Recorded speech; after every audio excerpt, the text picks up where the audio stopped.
Voilà, aujourd'hui, c'est une journée toute particulière. Nous fêtons les 100 ans de Germaine. Alors, je voulais dire, oui, un tout spécial bienvenue à toi, Germaine, et à Hélène qui t'accompagne, dans la reconnaissance de t'avoir parmi nous et dans la joie. Oui, soyez tous les bienvenus en ce deuxième dimanche de reprise des cultes, tous ensemble, en présentiel, on dit. Nous ne chanterons toujours pas, ou alors juste derrière le masque, voilà, comme je disais tout à l'heure. Soyez chacun et chacune les bienvenus, au nom du Père, au nom du Fils, au nom du Saint-Esprit. Amen. À toi notre louange, à toi nos chants de joie, nous t'acclamons, tu es Seigneur. Oui, toi seul es saint, toi le roi des nations, gloire et louange à toi, Seigneur. Célébrez notre Dieu, vous tous qui le servez. Louez-le, vous tous qui le craignez, tous petits et grands. À toi notre louange, à toi nos chants de joie, nous t'acclamons, tu es Seigneur. Oui, toi seul es saint, toi le roi des nations, gloire et louange à toi, Seigneur. Il règne notre Dieu, le Seigneur de l'univers. Exultons et crions de joie, et rendons-lui gloire.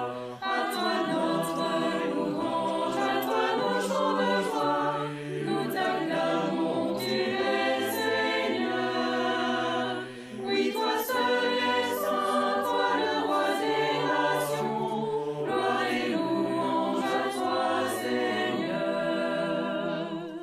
J'ai vu la cité sainte, la nouvelle Jérusalem, toute parée comme une fiancée pour son fiancé.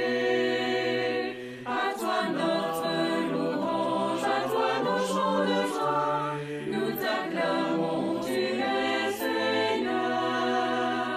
Oui, toi seul es saint, toi le roi des nations, gloire et louange à toi, On Seigneur. invite à la prière.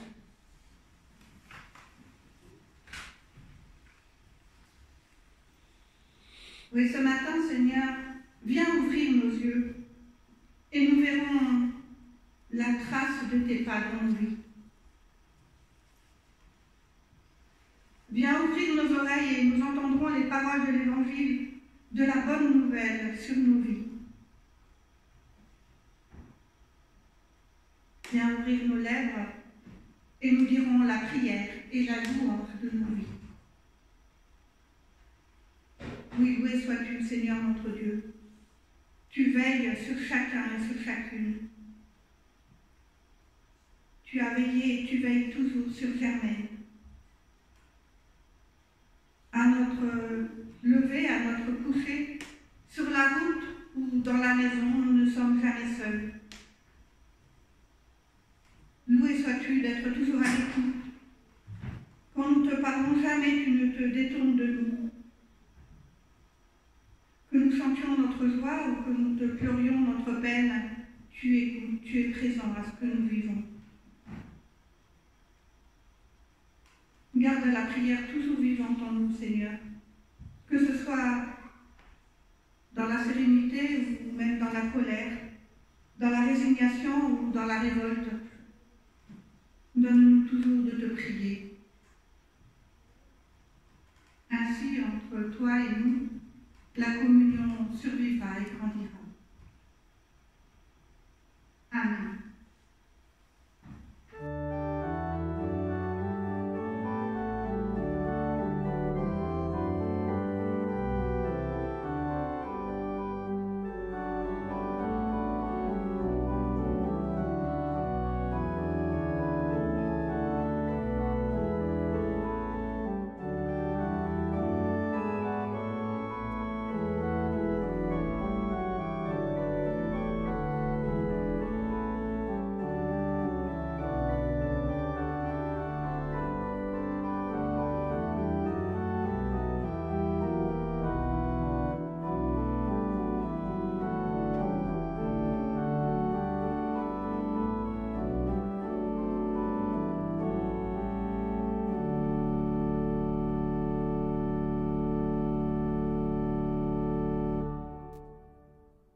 pour prier notre Seigneur. Notre Dieu, tu as les paroles de vie, les paroles qui font vivre, les paroles qui soulagent nos maux. Par elles, tu nous guides et nous instruis. Par elles, tu nous fortifies et nous encourages. Par elles, tu nous avertis et tu nous sors de l'impasse. Que ton esprit nous donne d'entendre ta voix et d'y répondre. Qu'il suscite en nous le désir de te suivre et de t'aimer. Et surtout, se laisser aimer. Amen. Et je vais vous lire un passage dans le livre de l'Exode, au chapitre 34, les versets 1 à 10. L'Éternel dit à Moïse, « Taille 2 tables de pierre comme les premières, et j'y écrirai les paroles qui étaient sur les premières tables, que tu as brisées. Sois prêt de bonne heure, et tu monteras dès le matin sur le mont Sinaï, et tu tiendras là devant moi, sur le sommet de la montagne. Que personne ne monte avec toi, et que personne ne paraisse sur toute la montagne. Et même que ni brebis ni bœufs ne pèsent près de cette montagne. » Moïse tailla 2 tables de pierre, comme les premières. Il se leva de bon matin et monta sur le mont Sinaï, selon l'ordre que l'Éternel lui avait donné. Et il prit dans sa main les 2 tables de pierre. L'Éternel descendit dans une nuée, se tint là auprès de lui et proclama le nom de l'Éternel.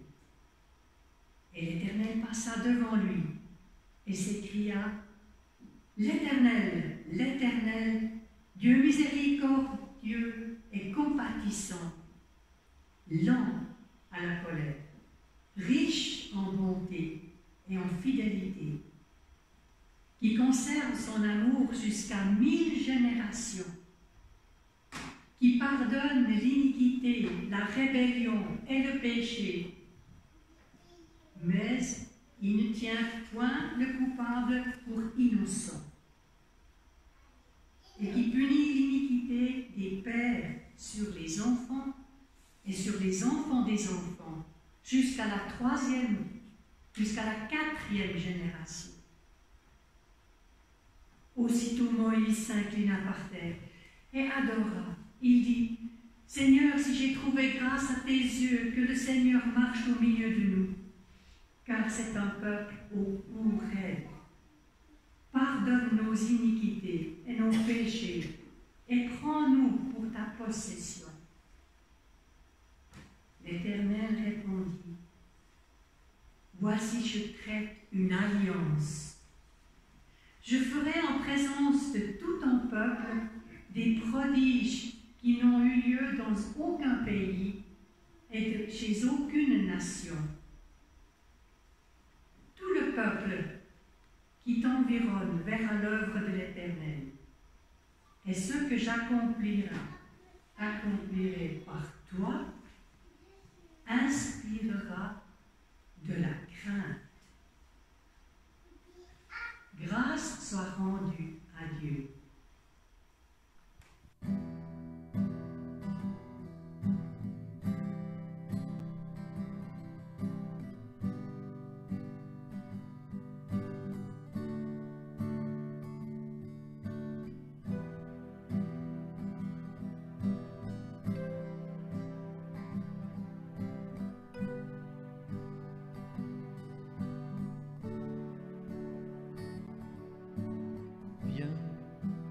Saint-Esprit, viens, ouvre le ciel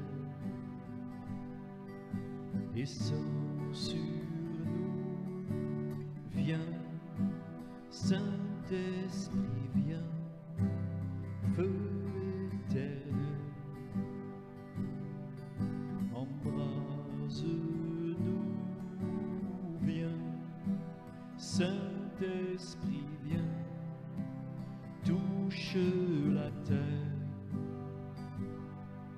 descends sur nous, viens, Saint-Esprit, viens, amour du Père,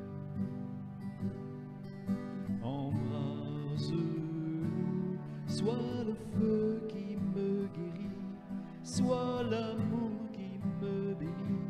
Voici mon cœur, voici mon cœur. Viens déverser ta tendresse au milieu de mes faiblesses. Je n'ai plus peur, je n'ai plus peur. Viens, Saint-Esprit, viens, fends l'atmosphère, descends sur nous, viens, Saint-Esprit, viens, de ta lumière, envahis-nous, sois le feu qui me guérit, sois l'amour qui me bénit.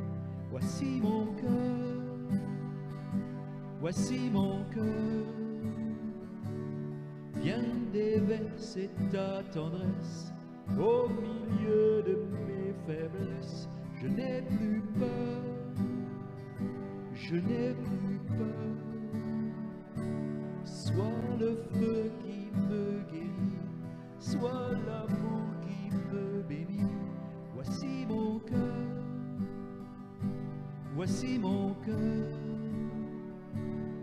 Viens déverser ta tendresse au milieu de mes faiblesses. Je n'ai plus peur, je n'ai plus peur. L'histoire que vient de nous lire Ruth est en fait une histoire de la seconde chance. De seconde chance comme celle dont on parle aujourd'hui, seconde chance pour nous, seconde chance pour notre monde. En effet, comment reconstruire notre monde souffrant de tellement d'injustices, tant humaines qu'écologiques et économiques. Une grande remise en question a lieu et beaucoup ressentent la nécessité de comportements plus adéquats, tant au niveau personnel qu'au niveau de la société. Quand nous rejoignons le peuple d'Israël, il est entre deux, dans un entre-deux. Il vient de vivre une libération extraordinaire, mais il n'est pas encore arrivé en terre promise. Et cet entre-deux, c'est une traversée du désert. Dieu alors donne une boussole pour que le peuple reste libre. Il donne la loi. Enfin, c'est son projet. Moïse est monté sur le mont Horeb et il y est resté 40 jours, en quarantaine. Et quand Moïse redescend avec les tables de la loi, il se rend compte que le peuple n'a pas eu la patience d'attendre. Et il a construit un veau d'or, afin d'avoir enfin des réponses à ses questions. Un veau d'or pour marcher devant lui et le guider. Alors furieux, Moïse a cassé les tables de la loi. Et dans le chapitre que nous venons de lire, Dieu propose de redonner au peuple une deuxième chance. Il est prêt à recommencer, à redonner la loi de la liberté. Moïse est donc appelé à remonter sur le mont Sinaï pour le rencontrer à nouveau et recevoir des nouvelles tables de la loi. Et sur la montagne, il va approfondir sa relation à Dieu et le connaître un peu mieux, comme, je cite, l'Éternel, le Dieu miséricordieux, compatissant, lent à la colère, riche en bonté et en fidélité. Là, je crois qu'il faut l'apprendre par cœur. C'est tellement beau. Et en plus, enfin, c'est pas fini, qui conserve son amour jusqu'à 1000 générations, qui pardonne l'iniquité, la rébellion et le péché. Voilà l'identité profonde de l'Éternel. Il est plein de compassion et sa bonté est sans limite. Il marche avec son peuple, il libère et il pardonne. Mais, voilà, il y a un mais. Et nous sommes ainsi faits qu'il peut y avoir des pages et des pages de bénédiction. Nous n'entendrons finalement que les bémols. Et le bémol ici, il est de taille. L'Éternel Dieu ne tient pas le coupable pour innocent. Il punit la faute des pères sur les enfants et sur les enfants des enfants jusqu'à la 3e et la 4e génération. Alors là, j'ai envie de dire, est-ce que quelqu'un pourrait effacer cette partie du texte qui ne nous convient pas du tout? Comment Dieu pourrait-il punir la faute de quelqu'un sur ses enfants? Le Dieu de l'Ancien Testament serait-il si différent de celui de Jésus-Christ qui pardonne jusqu'à 77 fois, c'est-à-dire à l'infini? Alors, il nous faut creuser la question avant de poser sur ce texte de la Bible un verdict de non-recevabilité. Et quand on regarde le texte hébreu, on voit que le verbe utilisé n'est pas le verbe punir, mais le verbe utilisé, c'est le verbe visiter, poked en hébreu. Alors, tout est différent. Il s'agit donc Dieu visite, il revisite la faute des pères qui rejaillit sur les enfants. Et on peut donc comprendre que Dieu promet non pas d'accabler les enfants en leur faisant porter une culpabilité qui n'est pas la leur, mais de revisiter la faute des pères que la génération d'en dessous se voit contrainte de porter consciemment ou inconsciemment. Nous avons réalisé, grâce aux sciences humaines, que les fautes que nous commettons aujourd'hui peuvent avoir des répercussions lointaines. Un traumatisme peut avoir des répercussions non seulement sur la personne blessée, mais aussi sur ses enfants et même jusqu'à ses petits-enfants et arrière-petits-enfants. Et on en parle beaucoup en ce qui concerne les secrets de famille notamment. De même, nous avons conscience que notre action maintenant a des répercussions pour les générations à venir, des répercussions écologiques, dont nos descendants souffriront si nous ne réagissons pas.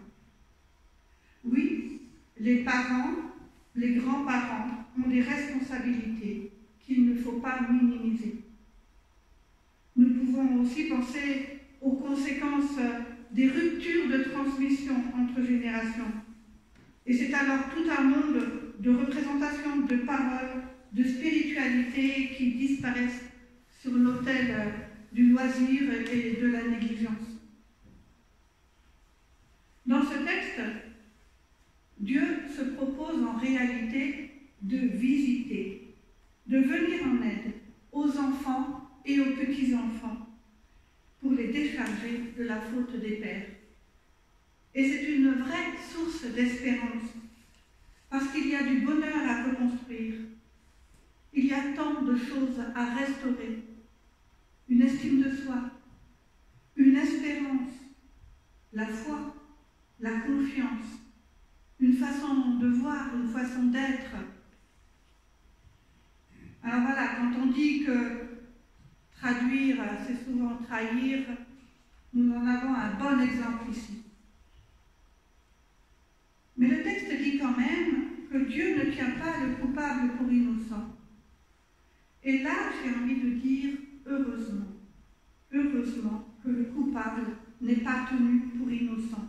Dieu ferait de nous des irresponsables. Alors il ne s'agit pas de punir le coupable, mais de le guérir en faisant de lui une personne responsable de ses actes. Et donc, potentiellement capable de conversion, capable de changement. La faute a des répercussions bien au-delà du geste. Le mal s'étend et il y a de la souffrance et parfois de la mort. Et je ne pense pas que Dieu tienne le registre des fautes de chacun, ni des bonnes actions d'ailleurs de chacun. Mais il ne tient pas le coupable pour innocent. Car ce serait renoncer au fait que ce coupable puisse progresser. Et Dieu ne passe pas non plus sous silence les troubles que la faute commise a provoqués. Un coupable, placé devant ses responsabilités, peut demander pardon et essayer de réparer le mal commis. Et puis le mal commis fait aux autres n'est pas sans répercussion non plus pour son auteur. Il a un effet boomerang qui détruit aussi quelque chose chez celui qui l'a commis. Alors Dieu ne se détourne pas de cet homme ou de cette femme. Il est présent auprès de cette personne et la visite pour la sauver. La sauver de ce qui l'a détruit. Voilà ce que Dieu fait et voilà ce qu'il nous propose de faire à notre tour. Quand Dieu nous pardonne, il nous décharge du fardeau du mal, de celui que nous subissons, mais aussi du mal que nous avons commis. Il nous soulage, non pas pour nous innocenter à bon compte, mais peut-être pour que nous prenions enfin la vraie mesure grâce à lui de là où nous en sommes et de ce que nous pouvons faire maintenant de mieux pour vivre et faire vivre l'autre et la création. Alors oui, Dieu est compatissant, clément, patient et grand par la fidélité et par la loyauté. Sa fidélité et son pardon sont infinis. C'est là sa gloire, d'être tellement grand, d'être tellement autre que ce que nous pouvons imaginer. Et sa gloire est tellement immense qu'elle est contagieuse. Et c'est après ces nouveaux 40 jours passés auprès de Dieu, sur la montagne, dans la nuée, que Moïse devra voiler son visage, tellement il resplendira de la lumière de Dieu. Moïse rayonne de la présence de Dieu. Alors puissions-nous, nous aussi, rayonner de sa présence bienveillante, puissions-nous rayonner de son amour et être au service de cette puissance de libération et de pardon. C'est aussi cela, être source de bénédiction. Germaine, tu as aussi, toi, rayonné de la présence de Dieu durant toute ta vie. Tu as rayonné et tu as transmis. Et tu transmets encore aujourd'hui tellement de joie, tellement d'amour, puisé dans la confiance de ce Dieu qui t'accompagne depuis si longtemps. Le texte fait bien de nous le rappeler. Le bien a des répercussions encore plus fortes que le mal, et nous le voyons en bien des endroits. Dieu invite donc Moïse à le rencontrer de nouveau parce que jamais Dieu ne se lasse de nous offrir la vie. Il repasse et il repassera encore nous offrir une chance de vivre. Alors oui, Dieu offre une seconde chance à Moïse et au peuple et il va de nouveau marcher au milieu d'eux et les conduire. Après le veau d'or, le pardon a été demandé et il a été reçu. La relation s'est approfondie entre Dieu et son peuple et il a maintenant entre eux une histoire de fautes pardonnées, d'amour renouvelé, un chemin commun d'amour, de confiance et de pardon permet une construction commune, en collaboration, permet un avenir commun. Et la communauté a aussi progressé. Moïse, lui, s'est reconnu solidaire de la faute du peuple. Il s'est senti profondément uni aux hommes et aux femmes restés là en bas. Et il a pris conscience que l'échec des uns était aussi l'échec des autres.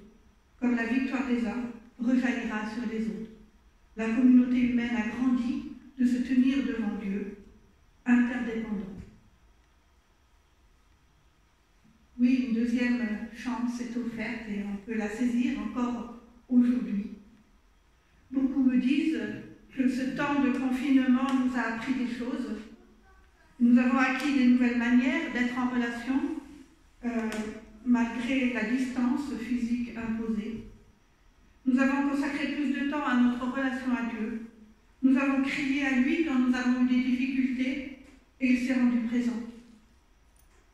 Nous avons aussi pu prendre le temps d'un bilan, nous rendre compte de certaines erreurs que nous avions faites. Et nous avons pu mesurer que des choses qui nous semblaient impossibles sont devenues tout à fait possibles quand nous n'avons plus d'autre choix. En fait, c'est le jour de la Pentecôte juive que les disciples ont reçu le Saint-Esprit. Et la Pentecôte juive, justement, elle célèbre les origines du peuple hébreu. C'est l'anniversaire de l'alliance conclue entre Dieu et Moïse, l'aboutissement de la sortie de l'esclavage, de la libération. Et recevoir la Torah, recevoir la loi, c'est faire l'effort de la connaître et de l'étudier, et celui de la transmettre. Nous ferons et nous écouterons. C'est par ces mots que le peuple réuni au pied du mont Sinaï a signifié d'une seule voix son acceptation de la Torah. Shavuot, Pentecôte juive, exprime ainsi l'obéissance à la Torah et son étude, indissociablement liés l'un à l'autre. Pas d'action sans réflexion, pas de réflexion sans action. La Pentecôte que fêtent les chrétiens célèbre la naissance de l'Église. Et la loi n'est pas... On réalise que la loi n'était pas en face de la personne pour la juger et la condamner, mais au contraire, elle est inscrite dans son cœur comme une colonne vertébrale permettant de vivre debout, libre et pleinement humain. Alors, nous aussi, nous nous engageons à notre tour et nous disons, nous ferons et nous écouterons. Nous ferons, c'est-à-dire nous mettrons en application et nous écouterons, c'est-à-dire nous étudierons et nous transmettrons. Oui, aujourd'hui est venu le temps de vivre une relation à Dieu qui nous inspire et qui fasse rayonner sa lumière sur notre visage et autour de nous. Alors soyons-en assurés, Dieu est présent aujourd'hui au milieu de nous, avec son amour, avec son pardon, pour marcher avec nous sur ce chemin commun qui s'ouvre. Amen.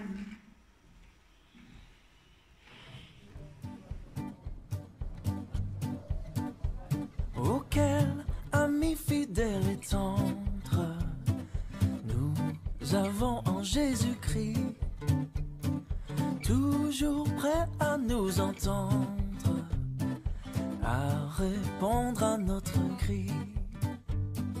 Il connaît nos défaillances, nos chutes de chaque jour, sévère en ses exigences. Il est riche en son amour. Wow, oh, oh, wow, oh, oh, wow, wow, oh, wow, oh, oh, oh, oh, wow, oh, oh, wow, wow. Auquel ami fidèle et tendre nous avons en Jésus-Christ, toujours prêt à nous apprendre à vaincre en comptant sur lui.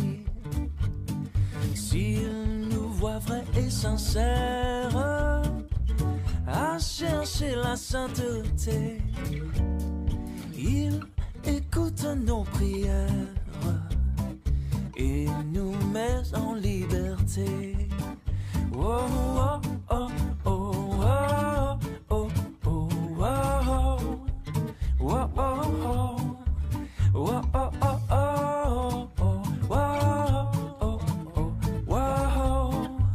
whoa, whoa, go Jimmy.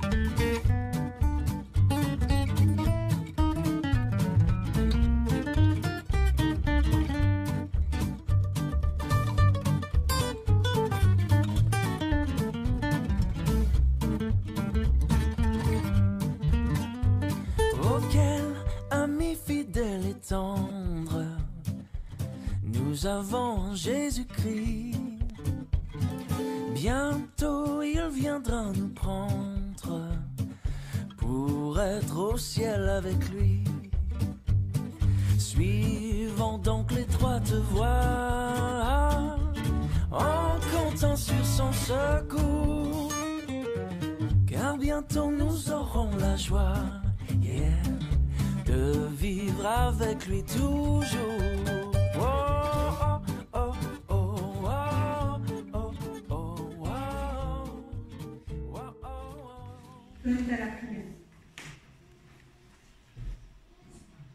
Oui, notre Père, nous sommes dans la louange. Nous te louons pour la vie de Germaine, pour tout ce que tu lui as donné tout au long de sa vie, pour sa famille, pour tous ses engagements, pour tous ceux qui ont bénéficié de sa présence, de sa transmission à travers son métier d'institutrice, à travers l'école du dimanche, et son témoignage au jour le jour. Oui, nous voulons te remercier pour sa personnalité rayonnante et pour la joie qu'elle sait si bien transmettre. Bénis-la abondamment et remplis-la de joie et de paix.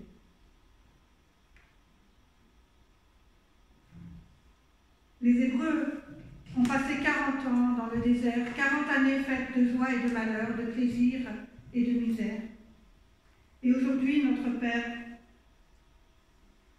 je remets entre tes mains les secrets qui me pèsent et entravent la vie de mes proches. Aide-moi à mieux communiquer, à ne pas avoir peur de la vérité si celle-ci permet plus de liberté. C'est pourquoi je remets entre tes mains toutes ces familles rongées par de sombres secrets. Que ton souffle passe et lève le voile pour que ta lumière pénètre dans leur cœur.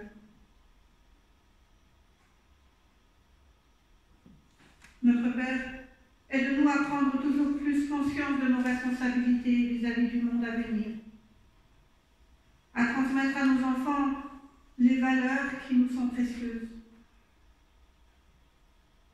Avec toi, nous voulons œuvrer pour construire le monde de demain, un monde qui pourrait être notre terre promise, une terre pour chacun et chacune dans le respect du vivant. Dans cette optique, nous te confions encore les hommes et les femmes qui ont des responsabilités tant dans le monde politique, dans l'entreprise et dans le monde ecclésial. Guide chacun et chacune dans les décisions qui doivent être prises. Oui, Seigneur, nous reconnaissons que nous avons besoin de toi pour que le monde de demain devienne meilleur. C'est pourquoi, dans la confiance, nous te prions. Notre Père, qui es aux cieux, que ton nom soit sanctifié, que ton règne vienne, que ta volonté soit faite sur la terre comme au ciel. Donne-nous aujourd'hui notre pain de ce jour. Pardonne-nous nos offenses, comme nous pardonnons aussi à ceux qui nous ont offensés. Et ne nous laisse pas entrer en tentation, mais délivre-nous du mal, car c'est à toi qu'appartiennent le règne, la puissance et la gloire, pour les siècles des siècles. Amen.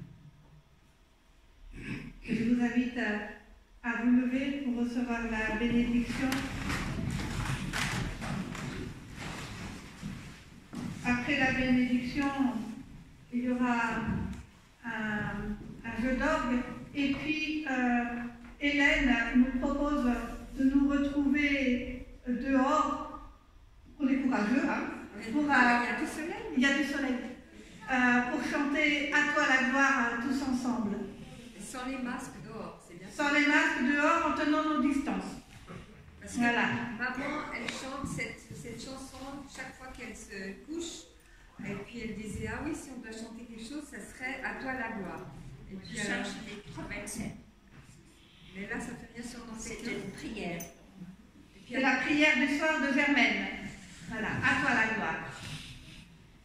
Oui, le Dieu d'amour et de la consolation, de la grâce et du pardon, vous bénisse et vous garde.